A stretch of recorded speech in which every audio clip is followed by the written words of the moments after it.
The donor stood at the podium in the Grand Palais Ballroom, Paris, October 1970.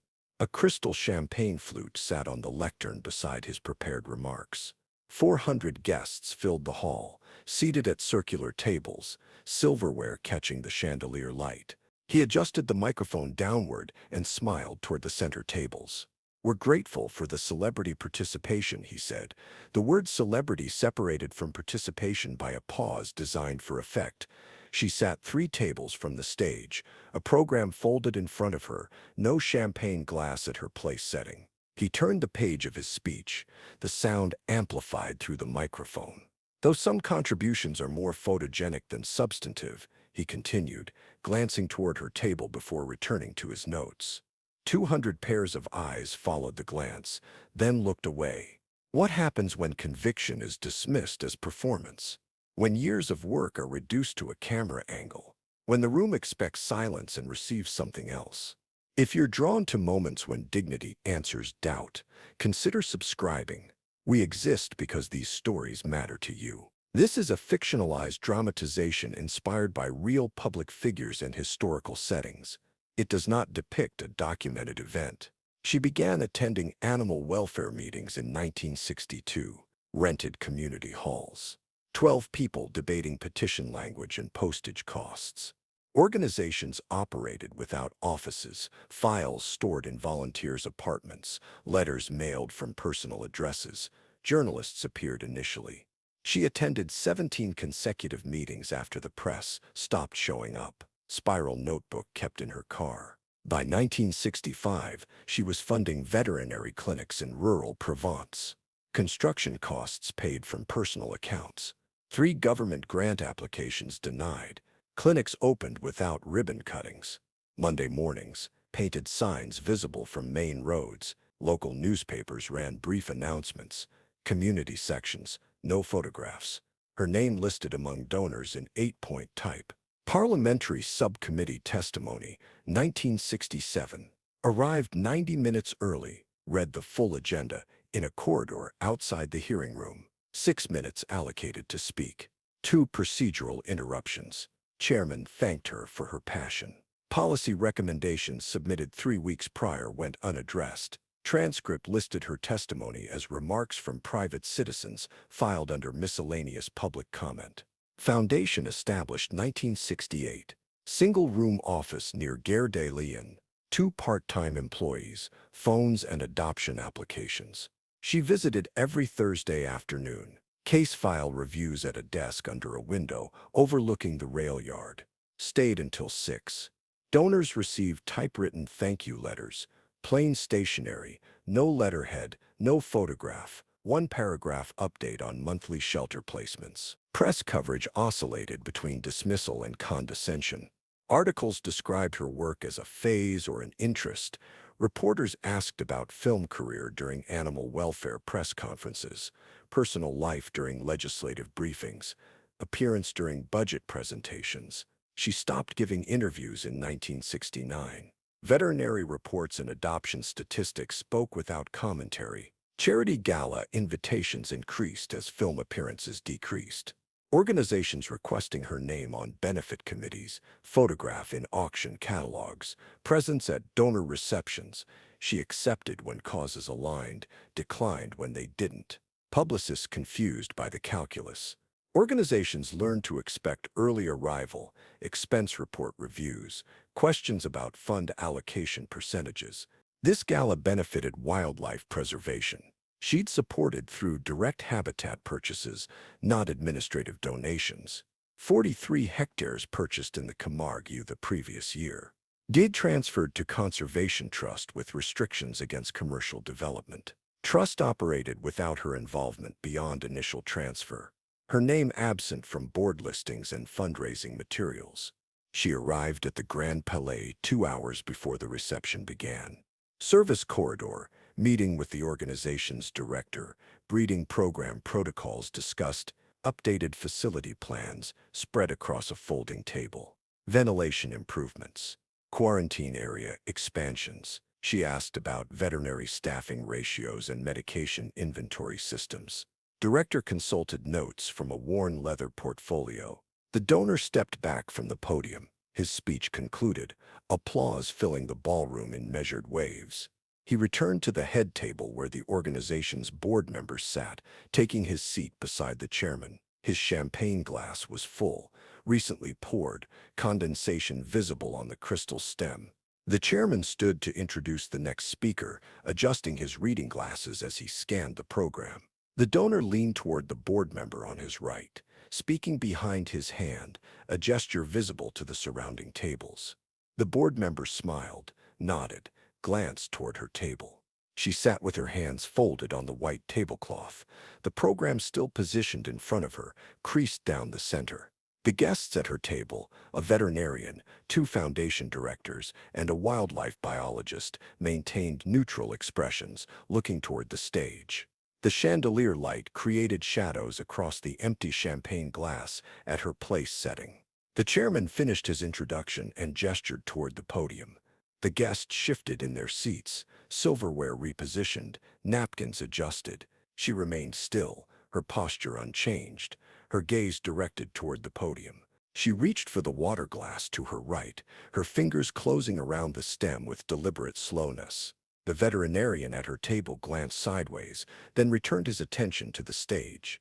She lifted the glass, took a single sip, and returned it to its exact position, the base meeting the faint ring of condensation on the tablecloth. The keynote speaker began discussing conservation challenges. The donor at the head table leaned back in his chair, arms crossed, his champagne glass untouched now. The board member beside him wrote something on the program margin, then underlined it twice. She placed both hands flat on the table's edge, a movement so slight that only her immediate tablemates registered it. The wildlife biologist's fork paused above her plate. The foundation director to her left shifted his water glass 2 inches to the right, creating space. The keynote speaker referenced recent legislation, statistics about habitat loss, projected timelines for species recovery. She remained motionless, her breathing even, her hands still flat on the tablecloth's edge. The donor uncrossed his arms and reached for his champagne glass, lifting it halfway to his mouth before setting it down. His eyes moved from the speaker to her table, lingering there for 3 seconds, then returning to the stage. The board member beside him noticed the glance and followed it, his own gaze settling on her profile. She turned her head slowly to the left, looking toward the head table for the first time since the donor had concluded his remarks. Her expression remained neutral, no visible tension in her jaw or forehead. The room went quiet as the keynote speaker paused to reference his notes, and in that brief silence her movement registered across multiple tables. The veterinarian at her table set his fork down. The foundation director stopped writing on his program. The wildlife biologist's hand moved to her water glass, but didn't lift it. All eyes turned toward her table, not because she had done anything dramatic, but because she had become the room's focal point through absolute economy of movement. The keynote speaker resumed, but his words became background texture. The donor at the head table uncrossed his legs, then crossed them again in the opposite direction. The chairman adjusted his reading glasses despite not reading anything. The board members' collective posture shifted, shoulders rotating slightly toward her table. She placed her hands on the table surface beside the folded program, fingers extended but relaxed. The gesture was preparation, visible to anyone watching, which was now most of the room. The keynote speaker's voice continued, discussing international cooperation frameworks, but the speech had become secondary to the room's redirected attention. The donor's champagne glass remained on the table, his hand resting beside it, fingers drumming a silent rhythm against the white linen. The chairman leaned toward him, whispered something brief, received no response. The board member on the donor's other side straightened in his chair, his program folded and set aside. The fabric of her dress shifted as she adjusted her weight. The chair beneath her creaked, barely audible, a sound that carried in the room's compressed quiet. Her breath came slower. The veterinarian beside her stopped moving entirely. The air seemed to contract, sound dropping to nothing except the keynote speaker's distant voice. She stood, the movement smooth and unhurried, her chair remaining in place. The veterinarian at her table looked up. The foundation director's pen stopped mid-sentence. The wildlife biologist's breath caught, audible to those seated closest. No one moved. The keynote speaker noticed the movement and paused mid-sentence, looking toward her table. The chairman half rose from his seat, then settled back. The donor's hand stopped drumming, frozen against the tablecloth. She stepped back from the table, one pace, creating space between herself and her chair. The distance was precise, calculated for visibility without theater. The chandelier light fell across her shoulders. The room's 400 guests had collectively suspended their conversations, their eating, their drinking. She walked toward the center aisle, her pace measured, her heels creating a steady rhythm against the parquet floor. 12 steps from her table to the main aisle. The veterinarian watched her progress. The foundation directors at surrounding tables turned in their seats. The board members at the head table repositioned to maintain sightlines. The keynote speaker stepped away from the podium, yielding space he hadn't been asked to yield. The chairman's hand moved toward the microphone switch, then withdrew. She reached the position directly between her table and the head table, equidistant from both, centered in the ballroom's main aisle. She spoke without approaching the microphone, her voice carrying through the room's acoustics and the collective silence that amplified it. "The 43 hectares I purchased in the Camargue last year aren't photogenic," she said.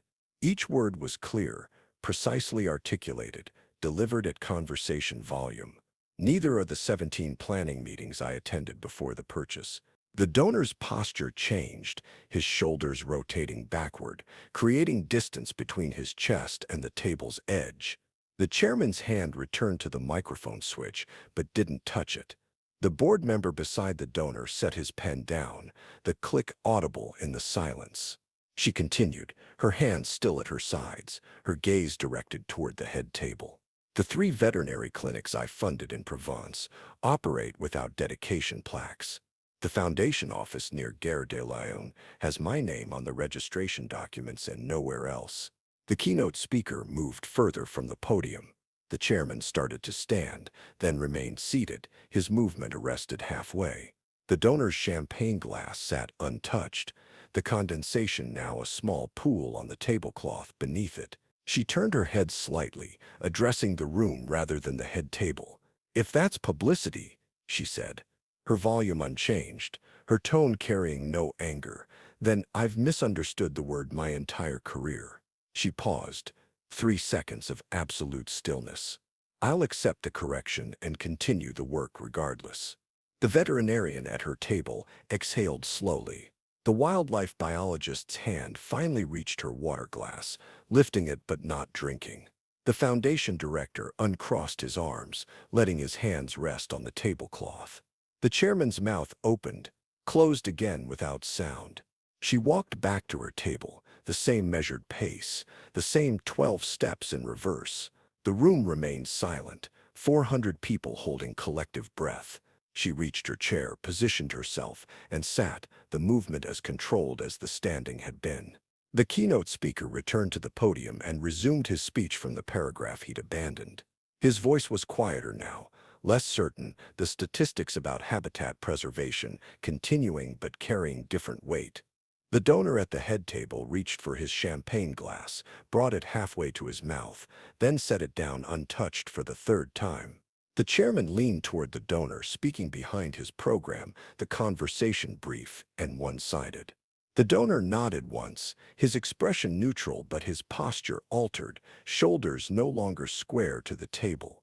The board members resumed their previous positions, but the spatial relationships had shifted, distances recalibrated without anyone moving their chairs. The keynote speaker concluded his remarks 8 minutes later to polite applause. The chairman stood to announce the auction schedule, his voice steady but his hands gripping the program's edges more firmly than necessary. She remained seated, her program still folded in front of her, her water glass now empty, the condensation ring on the tablecloth slowly evaporating. The gala continued for another 90 minutes. The donor left during the dessert course, shaking hands with the chairman before departing through the side exit. The organization's director approached her table during coffee service, thanking her for attending, asking if she'd received the updated facility plans. She confirmed she had mentioned two technical questions about the quarantine protocols and scheduled a follow-up meeting for the following Thursday. The local press covered the gala in their society sections the next morning, listing attendees and auction totals. One columnist mentioned an unexpected moment of candor during the keynote address, dedicating two sentences to it before moving to descriptions of the floral arrangements. The donor's name appeared on fewer benefit committees after that season, a shift attributed to schedule conflicts and evolving interests. Conviction doesn't announce itself with volume. It lives in the work no one photographs and the willingness to itemize it in front of 400 people. Standing costs nothing. Standing with receipts costs everything. Share this with someone who's been told their commitment was performance.